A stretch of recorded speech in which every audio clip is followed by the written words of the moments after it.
بسم اللہ الرحمن الرحیم۔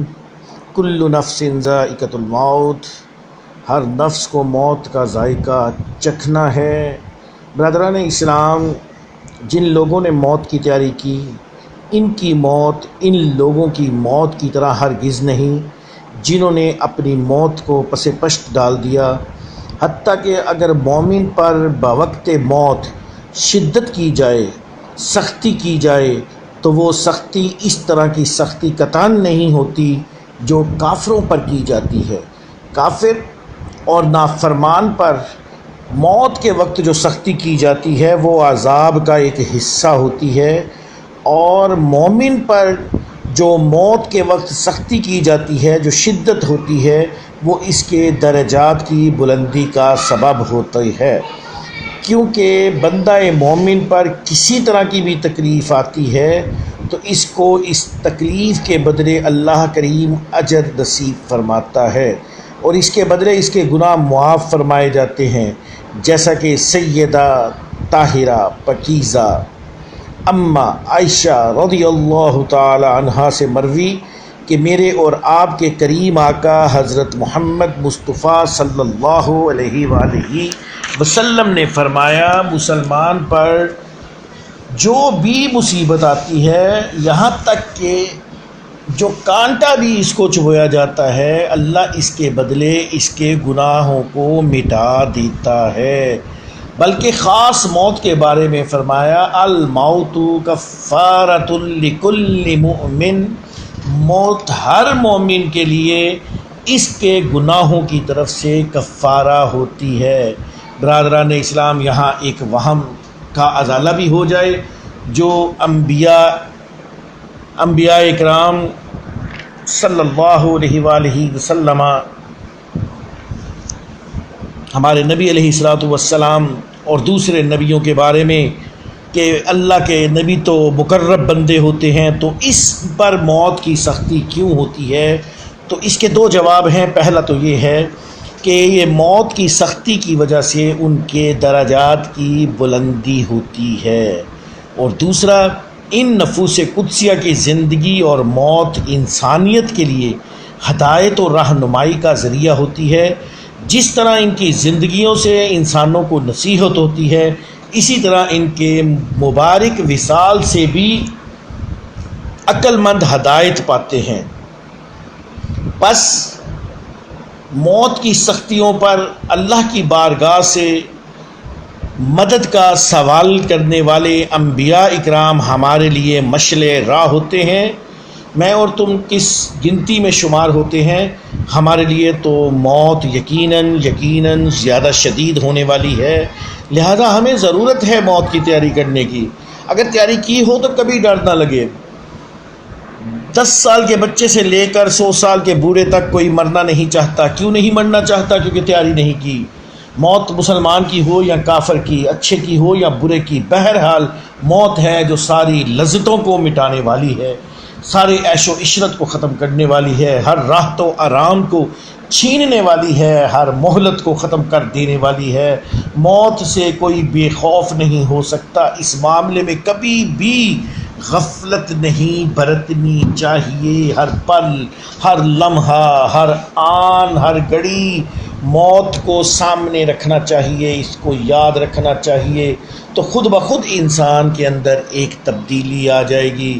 جب اسے پتہ ہے کہ موت کے بعد گل سڑ جانا ہی ہے، تو کیوں نہ موت کی صحیح طرح سے تیاری کی جائے، اس کی تیاری اتنی اچھی طرح سے کی جائے کہ موت کے وقت ہمیں تکلیف ہی نہ ہو۔ اسی حقیقت کا بیان کرتے ہوئے میرے اور آپ کے کریم آقا محمد مصطفیٰ صلی اللہ علیہ وآلہ وسلم نے فرمایا، دنیا سے بے رغبت کرنے اور آخرت کی طرف ترغیب دینے کے لیے موت کافی ہے۔ حضرت عمار بن یاسر روایت کرتے ہیں کہ رسول کریم صلی اللہ علیہ وآلہ وسلم نے فرمایا، نصیحت کرنے کے لیے موت کافی ہے۔ یقیناً انسان کو نصیحت کرنے کے لیے موت کافی ہے۔ وہ موت جو اپنے اندر بے شمار تکلیفیں لیے ہر شخص کے پیچھے لگی ہے، ہر شخص کا تعاقب کر رہی ہے، اسے اپنے وقت کے اوپر وہ نوچ لے گی، دبوچ لے گی، وہ جوانی پر رحم نہیں کرتی، وہ شادی شدہ دھلے کے اوپر رحم نہیں کرتی، وہ کسی بچے کے اوپر رحم نہیں کرتی، وہ بوڑھے کو نہیں چھوڑتی، وہ بچی کو نہیں چھوڑتی، وہ خوشبوؤں والے کپڑوں والوں کو نہیں چھوڑتی، وہ شہنشاہوں کو نہیں چھوڑتی، وہ گداگروں کو فقیروں کو نہیں چھوڑتی، وہ تکبر کرنے والوں کو نہیں چھوڑتی، وہ عاجزی کرنے والوں کو نہیں چھوڑتی۔ یاد رکھیے، دنیا کی کوئی بھی طاقت موت کے ساتھ نہیں لڑ سکتی۔ موت موت موت ایک ایسی چیز ہے جس سے کوئی بچ نہیں سکتا۔ یقیناً برادران اسلام، موت کی یاد انسان کو سیدھے راستے پر چلانے کے لیے کافی ہے، اور اگر پھر بھی کوئی غافل رہتا ہے، موت آنے کا یقین رکھتے ہوئے بھی دنیا کی رنگ رلیوں میں مصروف رہتا ہے، موت کو یقینی سمجھتے ہوئے بھی ہر معاملے میں غفلت سے کام لیتا ہے، نمازوں میں غفلت کرتا ہے، موت کا خوف ان کی زندگی سے ختم ہو چکا ہوتا ہے، تو ایسے لوگ بہت جلد جب موت کا شکار ہوں گے تو مارے جائیں گے۔ موت عام چیز نہیں ہے، بڑی خاص چیز ہے، اس کو یاد کیا کرو۔ جس قدر انسانوں کو موت کا علم ہے، اگر اس قدر جانوروں کو ہو جاتا تو تمہیں ان میں سے کوئی موٹا تازہ نظر نہ آتا۔ ارشاد گرامی نبی علیہ السلام کا اتنا خوبصورت کہ جتنا انسان تجھے پتہ ہے کہ موت کیا ہے، اگر یہ انسان کو پتہ چل جائے تو یقیناً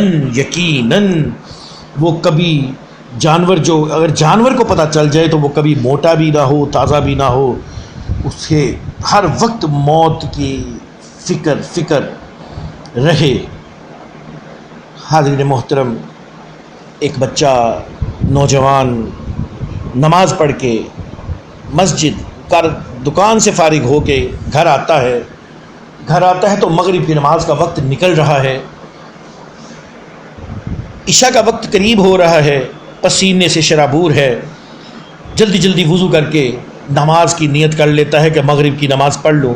نماز پڑھتے پڑھتے خیال آتا ہے، اوئے امی نے یہ کام کہا تھا، اوئے ہوئے ابو نے یہ کام کہا تھا، اوئے یہ بھی کام نہیں کیا، اوئے بچوں کے پیمپر بھی لے کے آنے تھے، بیوی کا بھی یہ کام نہیں کر سکا، وہ میڈیسن بھی نہیں لا سکا۔ نماز کے اندر خیالات، ایک تو دیر سے پڑھی، ایک صبح کا تھکا ہوا بیچارے کو نیند بھی آئی ہوئی، جب تیسری رکعت میں سجدے کی حالت میں گیا تو نیند آ گئی۔ نیند تو آپ کو پتہ ہے سولی پر بھی آ جاتی ہے، بڑی عجیب سی چیز ہے نیند تو بندے کو ہر جگہ پر آ جاتی ہے۔ خیر، اس کو سجدے میں نیند آ گئی، نیند کی حالت میں اسے خواب آتا ہے، خواب میں وہ دیکھتا ہے کہ حشر کا میدان لگا ہے، فرشتے پرچے بانٹ رہے ہیں، اس کے ہاتھ میں بھی ایک پرچہ دے دیا جاتا ہے، یہ پرچہ پکڑ لیتا ہے، تھوڑی دیر بعد اس کا نام پکارا جاتا ہے، فلاں بن فلاں حاضر ہو، اس کا پرچہ دیکھ کے اعلان کیا جاتا ہے کہ اس کو دوزخ میں پھینک دیا جائے، کیونکہ یہ گناہگار ہے، سیاکار ہے، اس کو دوزخ کے اندر پھینک دیا جائے۔ اس کو دوزخ میں پھینکنے کی تیاری کی جاتی ہے۔ جب اس کو دوزخ میں پھینکا جاتا ہے، جب وہ عین دوزخ کے منہ کے اوپر گرتا ہے، جب فرشتے اٹھا کر اس کو پھینکتے ہیں تو اچانک ایک سفید باریش، بڑی سونی داڑھی، بڑے سونے چٹے کپڑے پہنے ہوئے، سفید کپڑے پہنے ہوئے، وہ اس کو اپنی آغوش میں لے لیتے ہیں۔ تو وہ کہتا ہے، بابا جی اتنی دیر سے کیوں آئے؟ کہا، بیٹا میں تیری نماز ہوں، تو نے کبھی مجھے وقت پر ادا ہی نہیں کیا، تو ہمیشہ دیر سے پڑھتا ہے، اس لیے میں دیر سے آ سکا۔